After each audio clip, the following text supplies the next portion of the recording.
Ici Alice de Belmont, Stockholm. Comment est-ce que M. Svensson, le Suédois moyen, connaît-il le Suisse?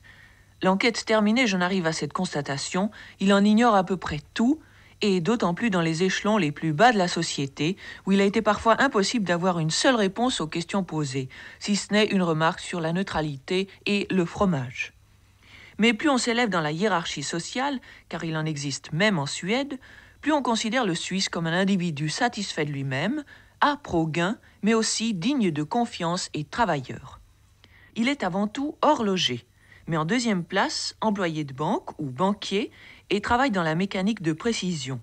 Sa situation de famille, on imagine le Suisse extrêmement conscient de son rôle de père de famille plutôt autoritaire, tandis que sa femme reste au foyer et n'a pas le droit de vote.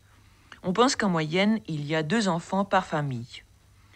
La couleur de sa politique intérieure, c'est le bleu, et même le bleu foncé qui vient en première place. Le Suisse moyen est donc conservateur, pense-t-on en Suède, mais il peut être aussi, dans une certaine mesure, libéral et social-démocrate. Vis-à-vis de l'extérieur, il est neutre, mais aussi extrêmement prudent ou indifférent et même un peu dédaigneux. Sa plus grande qualité, c'est de mériter la confiance, et ses qualités secondaires, c'est son caractère gai, son sens de l'accueil et son efficacité au travail. Mais on trouve qu'il est aussi économe, méticuleux et énergique. Quant à son plus gros défaut, et là il faut dire attention que la liste des défauts est ma foi bien plus longue que celle des qualités, c'est l'avarice.